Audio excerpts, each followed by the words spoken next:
या मालिकेच्या आजच्या भागात आपण पाहणार आहोत. आदित्य अहिल्याला असं सांगतो की मी आणि पारू चांगले मित्र आहोत आणि त्यानंतर अहिल्या त्या पत्रकारांना म्हणू लागते की ऐकलं ना, आदित्यने फक्त आणि फक्त माणुसकीच्या नात्याने पारूची मदत केली.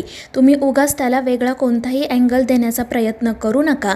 आणि मग त्यानंतर ती पारूला सुद्धा विचारते की पारू सांग मला, आदित्यने कधी तुझा गैरफायदा घेण्याचा प्रयत्न केला आहे का? किंवा तुला असं वाटलं का की आदित्यने तुला नको असताना स्पर्श केला आहे? आणि त्यावेळी पारूला काय बोलावं हे सुचत नाही. तर त्यातीलच एक पत्रकार पारूला म्हणू लागते की पारू तू घाबरू नको, हे श्रीमंत लोक गरीब मुलींना असंच फसवतात. जे काही असेल ते तू आम्हाला खरं खरं सांग. आणि ते ऐकून पारू म्हणते की किर्लोस्कर कुटुंब आमच्यासाठी देवाप्रमाणे आहे. किर्लोस्कर कुटुंब कधीच कोणाला फसवू शकत नाही. आणि मंदिरामध्ये जे काही घडलं तो फक्त एक अपघात होता. मी तेथून बाहेर जात असताना माझा पाय घसरला आणि मी खाली पडणार इतक्यात आदित्य सरांनी मला सावरलं, बाकी काही नाही. आणि ते ऐकून एक पत्रकार पुन्हा पारूला विचारतो की तुम्ही इतका इमोशनल होऊन का बोलताय? तुमचं आदित्य सरांवर प्रेम आहे की काय? आणि हे ऐकून आदित्य पारू घाबरतात. पण तितक्यात मारुती मोठ्याने ओरडून म्हणतो की तुम्ही माझ्या मुलीला ना वाटेल ते प्रश्न विचारू नका. माझ्या मुलीवर माझे संस्कार आहेत आणि तिच्यावर माझा पूर्ण विश्वाससुद्धा आहे. ती कधीच तिची लायकी विसरणार नाही. तिच्या मनात आपल्या मालकाला फसवण्याचा विचार कधी येणारही नाही. आणि मग त्यानंतर अहिल्या त्या पत्रकारांना म्हणते की मला असं वाटतं की आता तुमच्यासमोर सगळं काही क्लिअर झाले. आणि मग ती पुढे असंही म्हणते की आम्ही आदित्यसाठी एक चांगली मुलगी शोधतोय आणि पारूसाठी सुद्धा एक चांगला मुलगा शोधतोय. जेव्हा त्यांचं लग्न ठरेल ना, तेव्हा आम्ही तुम्हाला नक्की कळवू. तोपर्यंत ना उगाच अशा चुकीच्या बातम्या तुमच्या पेपरमध्ये छापू नका, नाहीतर आम्ही मानहानीचा गुन्हा दाखल करू, हे लक्षात ठेवा. आणि मग ती त्या पत्रकारांच्या समोरच आदित्यला विचारते की आदित्य, मी तुझ्यासाठी जी मुलगी पसंत करेल तिच्याशीच तू लग्न करशील ना? आणि त्यावर तोही हो म्हणतो. आणि मग त्यानंतर ते सगळेजण तेथून निघून जातात. मारुती मात्र पारूवर खूप चिडलेला असतो. दुसरीकडे प्रिया आणि दामिनी गप्पा मारत बसलेल्या असतात. तितक्यात अहिल्या, श्रीकांत, आदित्य, प्रीतम हे घरी येतात. अहिल्या त्या दोघींना सांगते की तुम्ही इथून निघून जा, मला महत्त्वाचं बोलायचं आहे. त्यामुळे मग त्या दोघीजणी तेथून निघून जातात. मग अहिल्या प्रीतमलाही तेथून जायला सांगते. मग फक्त मोहन, श्रीकांत आणि आदित्यच त्या ठिकाणी असतात. आणि मग आदित्य अहिल्याची माफी मागतो. तर अहिल्या म्हणत असते की आदित्य, आज जे काही घडलं ना, ते मला खरंच आवडलेलं नाही आहे. तुझ्या जागी जर प्रीतम असताना तर मी समजून घेतलंही असतं, मात्र तुझ्याकडून प्लीज पुन्हा अशी चूक होऊ देऊ नको. आणि तो पत्रकार जे काही बोलला ना, ते खरं आहे. तो एक पब्लिक फिगर आहे. तुझ्या आयुष्यात काय घडतं हे लोकांना जाणून घ्यायचं असतं. त्यामुळे प्लीज यापुढे सावध राहा, पुन्हा असं काही घडू देऊ नको. माझं तुझ्यावर ना पूर्ण विश्वास आहे. आणि त्यावर आदित्य खाली मान घालूनच हो म्हणतो. दुसरीकडे मारुती खूप चिडलेला असतो. पारू मात्र खाली मान घालूनच बसलेली असते. मारुती तिला म्हणत असतो की पारू, तुला काय गरज होती इतक्या रात्री मंदिरात जायची? आणि मला कळतच नाही आहे, असं रात्री अपरात्री त्या मालकांसोबत मंदिरात जायला तुला काही कसं वाटत नाही ग? पण त्यावर पारू काहीच उत्तर देत नाही. तितक्यात दामिनी त्या ठिकाणी येते आणि चोरून त्या दोघांचं बोलणं ऐकू लागते.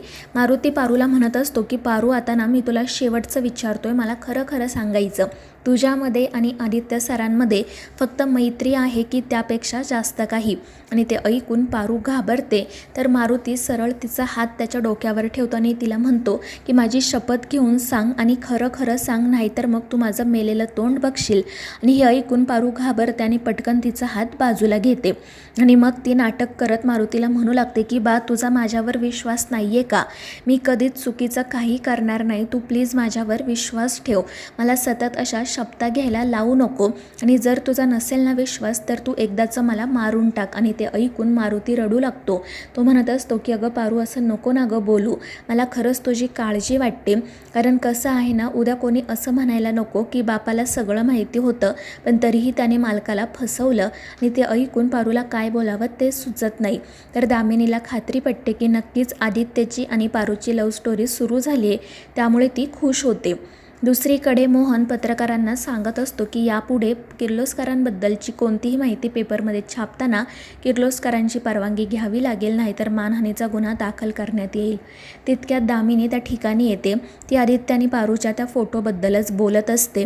पण मोहन तिचं जास्त काही ऐकत नाही आणि उलट तिला हे सांगतो की जर तू वहिनींसमोर काही बोललीस ना तर त्या तुला शिक्षा देतील आणि ती शिक्षा तुला झेपणार नाही. त्यामुळे मग दामिनी तो विषयच सोडून देते. दुसरीकडे आदित्य त्याच्या खोलीत असतो. त्याला सतत घडलेला प्रकार पुन्हा पुन्हा आठवत असतो. तो खूप चिडलेला असतो आणि म्हणत असतो की आईला मी सगळं आधीच सांगायला हवं होतं. तिला हे असं सगळं बाहेरून कळायला नको होतं. मला जे नको होतं ते शेवटी घडलं आणि म्हणून आज इतके प्रॉब्लेम्स क्रिएट झाले. पण आता काही झालं ना तरी मला लवकरात लवकर आईला माझ्या आणि पारूच्या नात्याबद्दल सांगायला हवं. नाहीतर मग या सगळ्याचा पारूला खूप त्रास होईल. दुसरीकडे अहिल्याला सुद्धा त्या पत्रकारांचं बोलणं आठवत असतं. ती खूप काळजीत असते. श्रीकांत तिला समजावत असतो, पण ती म्हणत असते की श्रीकांत, मला खरंच आदित्यची खूप काळजी वाटते आणि माझी एकच इच्छा आहे की मी पसंत केलेल्या मुलीसोबतच त्याने लग्न करावं. तितक्यात आदित्य त्या ठिकाणी येतो. तो म्हणत असतो की आई, मला तुझ्याशी महत्त्वाचं बोलायचं आहे. पण अहिल्या म्हणते की आपण नंतर बोलू, पण आदित्य ऐकत नाही आणि मग तो अहिल्याला असं सांगतो की आई, माझ्या लग्नामुळे तुला इतका त्रास होत असेल ना तर मग मला लग्न करायचंच नाही. आणि हे ऐकून अहिल्या श्रीकांतला धक्का बसतो आणि मग अहिल्या शांतपणे आदित्यला समजावते. ती म्हणत असते की आदित्य, मला तुझ्या लग्नाचं कोणतंही टेन्शन नाही आहे. फक्त आज जे काही घडलं ना त्यामुळे मी थोडीशी अस्वस्थ झाली. पण मग त्यानंतर ती आदित्यला असंही म्हणते की तू मला एक वचन देशील का? मला जी मुलगी पसंत असेल तिच्याशीच तू लग्न करशील ना? आणि त्यावर आदित्य क्षणाचाही विचार न करता हो म्हणतो आणि अहिल्याला तसं वचनही देतो. दुसरीकडे पारू रडतच तिच्या खोलीत बसलेली असते. तिला जेव्हा आदित्यने प्रपोज केलेले असते तेव्हाचे क्षण आठवत असतात आणि मग आजचा घडलेला प्रसंग. ती म्हणत असते की 2 दिवसही झाले नव्हते, माझ्या आयुष्यात काहीतरी चांगलं घडत होतं, पण देवाला ते सुद्धा बघवलं नाही आणि आज हे सगळं घडलं. माझ्यामुळे माझ्या देव्याईंना त्रास झाला, त्यांच्या डोळ्यात पाणी आलं. पण जर त्यांना माझ्यामुळे त्रास होणार असेल ना तर मी यापुढे त्या घरातही जाणार नाही. मला माहिती आहे आदित्य सरांना त्रास होईल, पण त्यांनी आता हे पुढे टाकलेलं पाऊल त्यांना मागं घ्यावंच लागेल. दुसरीकडे आदित्यही रडत असतो. म्हणत असतो की मला माहिती आहे पारूने या घरामध्ये येणं आता बंद केलं आहे, पण तिला का कळत नाही आहे की आम्ही दोघेजण एकत्र आहोत. आता येणाऱ्या प्रत्येक संकटाचा आम्हाला एकत्र सामना करायला हवा. आणि मग तो पारूसोबत बोलायचं ठरवतो, तिला समजावायचं ठरवतो.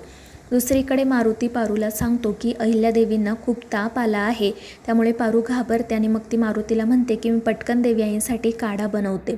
दुसरीकडे आदित्य पारूकडे जाण्यासाठी निघालेला असतो, पण तितक्यात प्रिया त्या ठिकाणी येते. ती आदित्यला म्हणते की आदित्य दादा, आईंची तब्येत खूप बिघडली आहे आणि माझी अशी इच्छा आहे की या परिस्थितीमध्ये तुम्ही त्यांच्यासोबत असावं. प्लीज तुम्ही आता कुठेही बाहेर जाऊ नका, कारण आईंना तुमची गरज आहे. आणि ते ऐकून आदित्यला आठवतं की पारूनेच त्याच्याकडून वचन घेतलं होतं की जेव्हा तुम्हाला माझ्यामध्ये आणि देव्याईंमध्ये निवड करण्याची वेळ येईल तेव्हा तुम्ही देव्याईंचीच निवड करायची. माझा विचारही मनात आणायचा नाही. आणि मग नाईलाजाने तो प्रियाला हो म्हणतो. तर मित्रांनो, या मालिकेच्या पुढील भागांच्या अपडेटसाठी आपल्या चॅनेलला सबस्क्राईब करा.